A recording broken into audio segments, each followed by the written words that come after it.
all about growing your leadership and multiplying your influence in business, ministry, and life. Our mission is simple. We're just crazy about turning your potential into purpose and growing your influence. And now, your host, Obed Martinez. Hey, what's up, everybody? Welcome to Faithful and Fruitful Friday. We are episode number 6. Can you believe this? This is already our 6th podcast, and it is sponsored today by Prime America, Raul and Naomi Avila and Associates, where debt-free and financial independence lives here. And so if you are looking for somebody to really help you get out of debt, or maybe some life insurance, whatever it may be, they are your people. Well, hey, we have been in this whole team building week this week, and we started off on Monday talking about, in other words, to be the ultimate team builder, you have to be the ultimate team member. And then on Wednesday, we started part 1 of creating a dream team. And what I talked to you about was the first 5 was identifying leaders, attracting leaders, understanding leaders, motivating leaders, and equipping leaders. And friends, let me tell you something. If you're going to want to grow in life, you're going to have to learn how to build teams. I've been telling you, the difference between an employee and an employer is somebody who knows how to build teams. And oftentimes you would look at leaders and say, well, that's their job. And that's why you were always the one being led instead of the one actually leading. You have to grow a passion to lead people. You have to grow a passion to build teams. I would encourage you, buy some books, get some life coaching in this, because at the end of the day, it's your investment is going to bring you an incredible return. I shared with you the story when I was 16 years old, when that great leader of my life looked at me at Margot Manny's, and he told me this.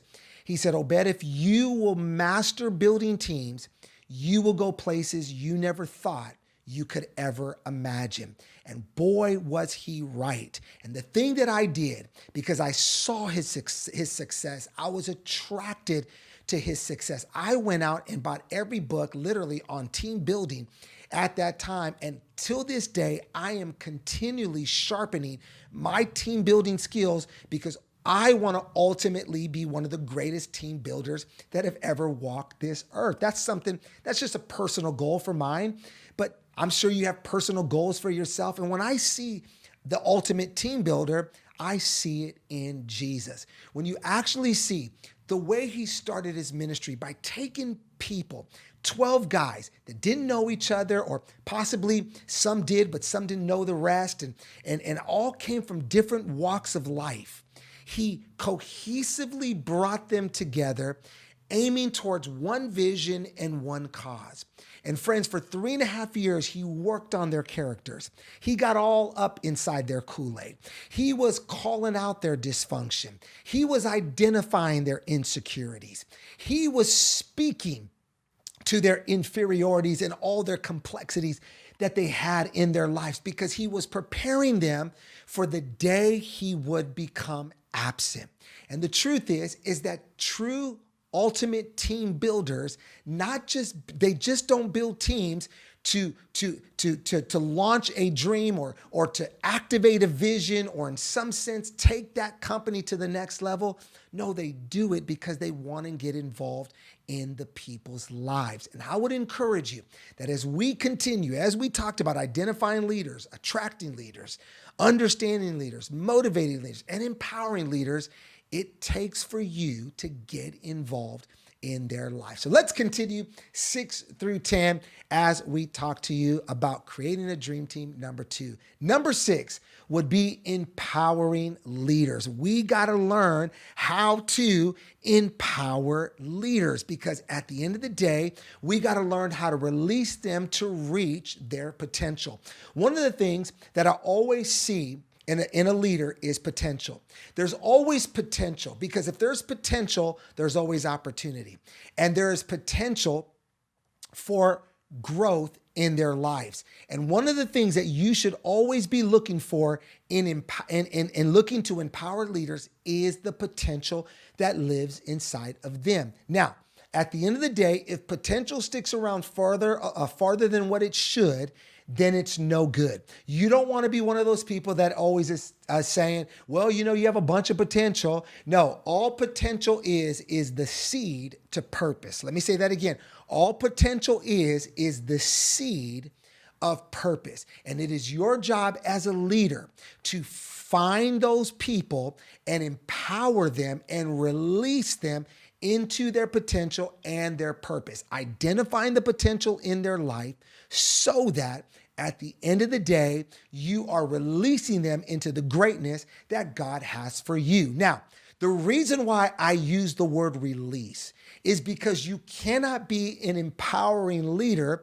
if you don't want to release people into the places and the dreams they have for their lives. I'm not saying they leave your company. I'm not saying they leave your team, but you got to release them into areas of your business, areas of new opportunities without you hoarding on to them and holding them back and you saying, I'm going to do that rather than you empowering them and releasing them to do that. I truly believe empowering leaders lead from the bottom up, while authoritarian leaders lead from the top down. I'm going to say that one more time. Empowering leaders lead from the bottom up, while authoritarian leaders lead from the bottom up. Matter of fact, there's only two types of leaders. There are empowering leaders and there's authoritarian leaders.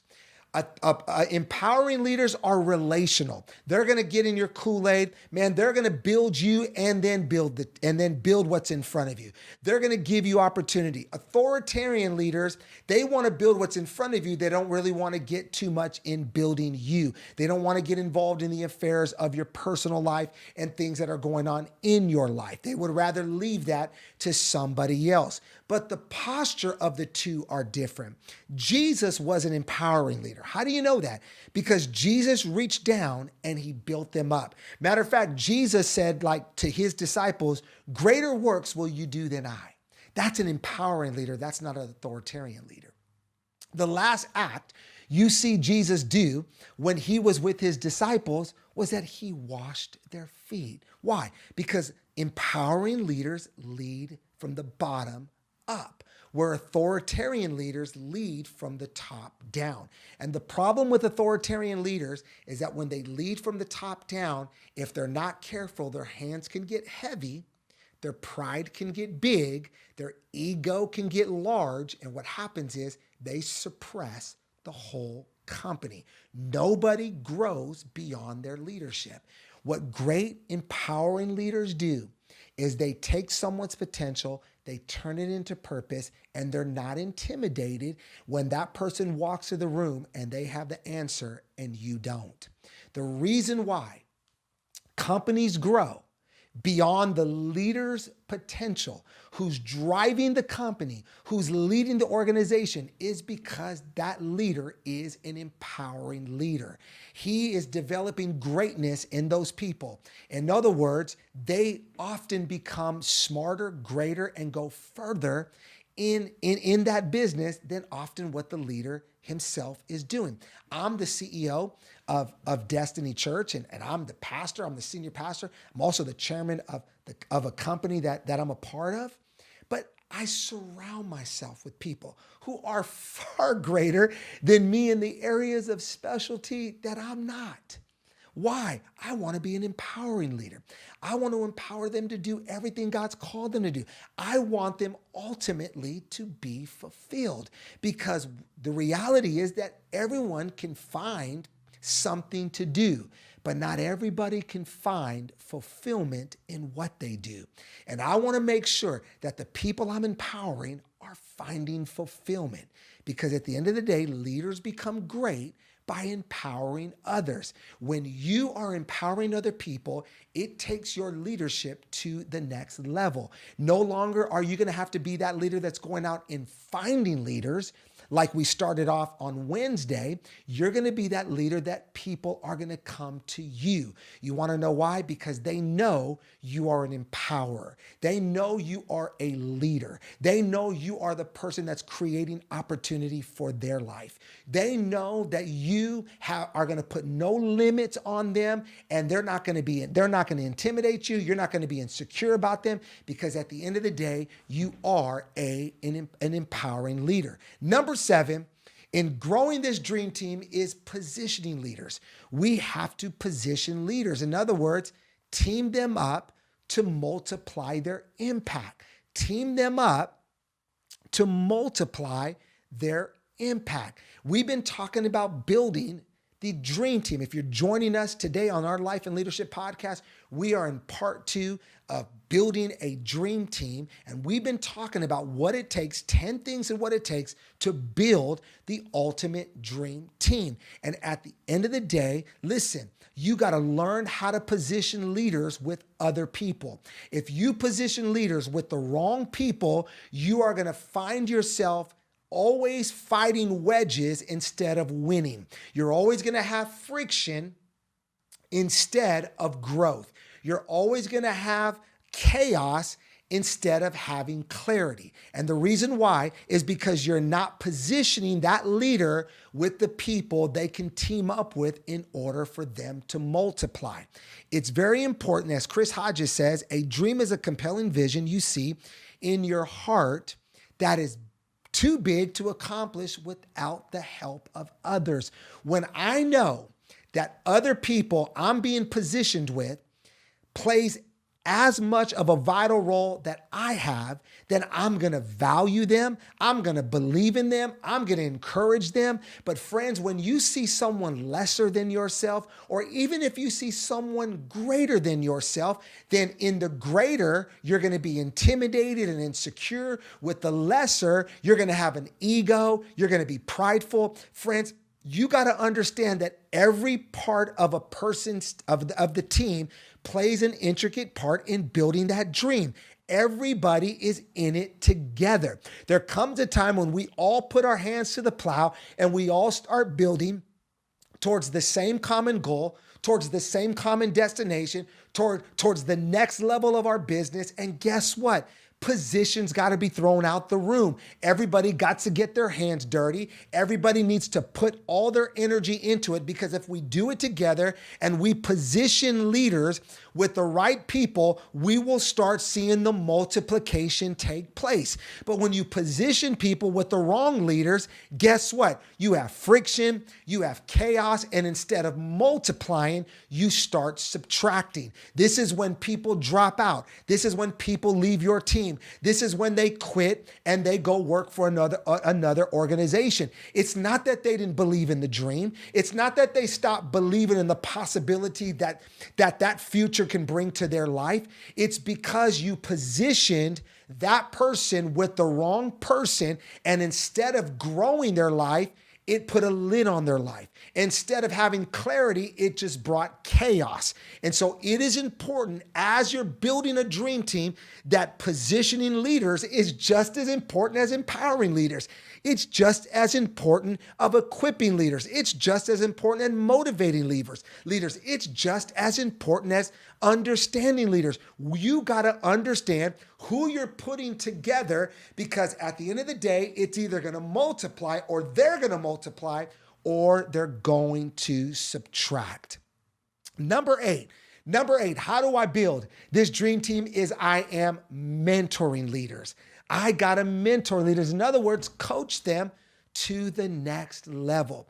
You got to coach them to the next level. See, the thing that you got to understand is this, is that most people are insecure. So you got to give them confidence. Most people want to feel special. You got to compliment them. Most people want a bright future. You got to give them hope. Most people need to be understood. Listen to them.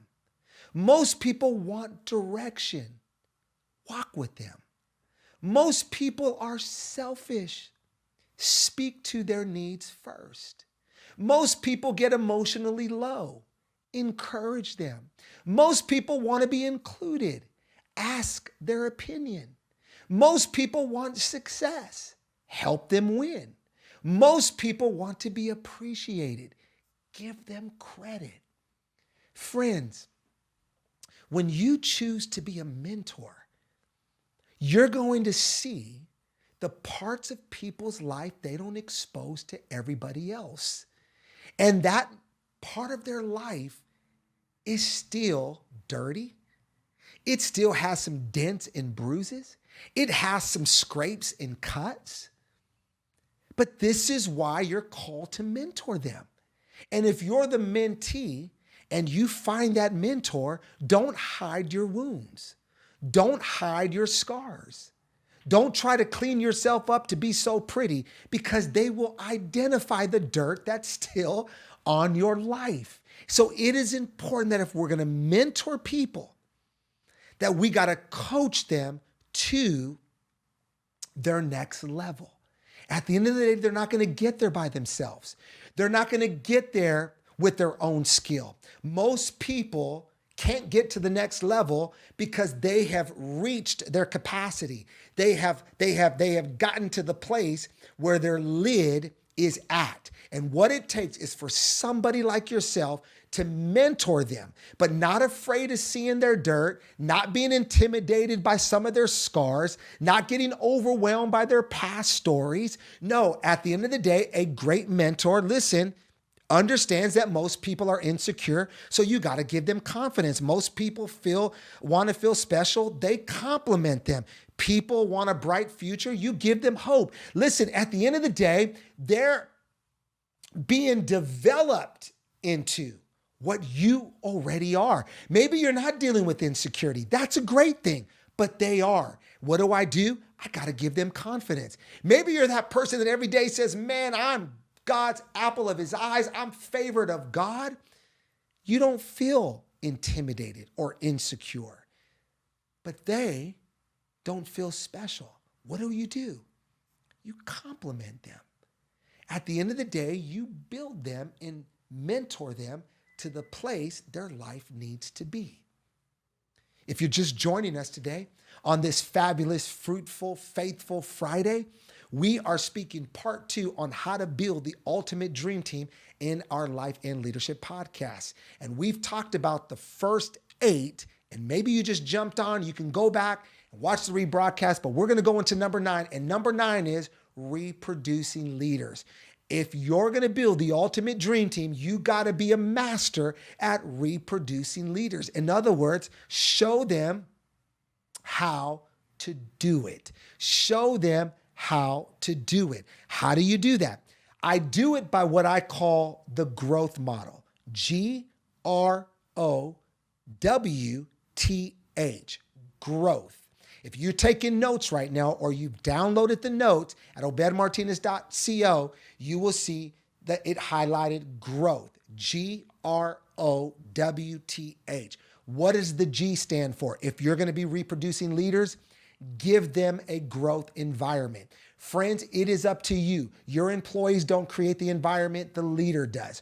All your employees do is contribute to the environment you created. If you want a positive environment, create it. If you want an encouraging environment, create it. You cannot blame your children for the wrong environment in your house. If you're a parent, you're the one that literally creates that environment. You got to teach them how to grow the environment. So the first thing when it comes to, listen, reproducing leaders is the word G is give them a growth environment. The word R is recognize each person's growth needs.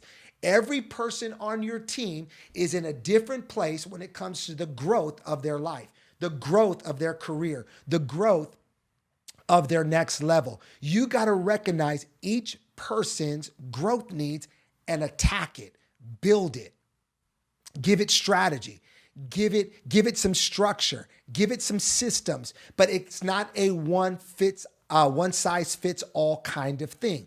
Listen, there are going to be some things that you can teach your team that's a one size fits all, but when it comes to each person, you got to recognize where their growth needs are. The word O for the word growth means open up opportunities for them to grow. Give them some new assignments. Tell them next week you're going to lead the meeting.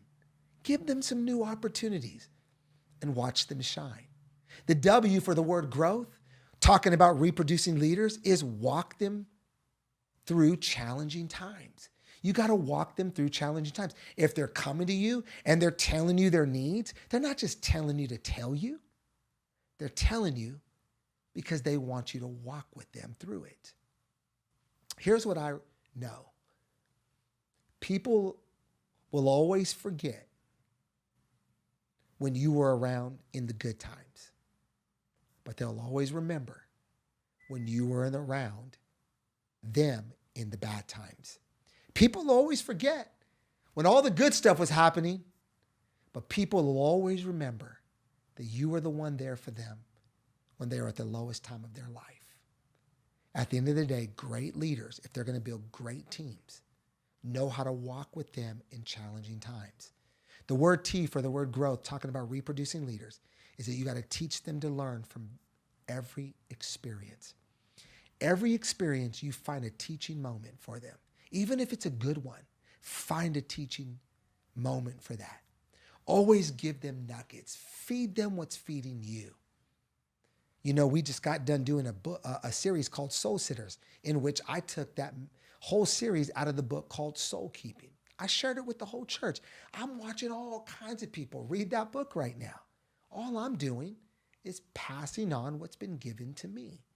So teach them to learn from every experience. And then the word H in the word growth, when it comes to reproducing leaders, is help them add value to their teammates. Help them add value to their teammates. You shouldn't be the only one making phone calls, encouraging everybody. No, teach them to add that value to their teammates. And friends, if you will do that, you will experience a growth model that is constantly reproducing other leaders. That I'm going to give them a growth environment, recognize that's the needs. I'm going to open up opportunities. I'm going to walk with them through challenging times. I'm going to teach them when it comes to experiences. And listen, I'm going to help them add value to everybody else. Friends, when you create that kind of environment, that kind of culture, your company, your business, your family will constantly be reproducing themselves in Jesus' name. And then lastly, number 10, how do we create this dream team? Is that we have to produce compounding leaders. Compounding leaders. You say, what does that mean? It means you receive the highest return when it comes to developing other leaders. At the end of the day, if the vision isn't great, great leaders will show up. If the vision is great, the potential of great leaders will show up. Well, hey, I sure hope today you got absolutely blessed when it comes to teaching number 2 on how to build the ultimate dream team for your life and business. Hey, I want to remind you that tomorrow is Saturday prayer. And guess what? We are a church that prays. I want to thank everyone that came out last Saturday. And I'm telling you, if you didn't and you were contemplating, just come out. We're practicing social distancing. Listen, no one's going to cough in your face. Come on, somebody, right? And if they do, no, they're not going to do that. At the end of the day, hey, we stand at a distance and talk. We give air hugs. Listen, if you're afraid, put yourself way in the corner. But guess what? Just being around people, gathering around your brothers and sisters is going to build something in your life that you need today in Jesus' name. So if you're in the desert, it's 7 o'clock in the morning. If you're out there in the South Bay, it's 9 o'clock. Well, hey, this weekend's going to be powerful. I have a powerful message this Sunday. Invite some people to your house for a watch party, and let's have the greatest weekend in Jesus' name. Well, I love you. Be blessed, everybody. Bye-bye. Thanks for joining us today on the Obed Martinez Life and Leadership Podcast. If you would like to go deeper into today's teaching, you can do this by downloading the notes and the study guide at obedmartinez.co/notes. You can also sign up to get these sent directly to your inbox. But in the meantime, make sure you subscribe to this podcast, rate and review it on iTunes, and don't forget to share it with some friends on your social media. Once again, thank you for joining us weekly on Monday, Wednesday, and Friday for Life and Leadership with Obed Martinez.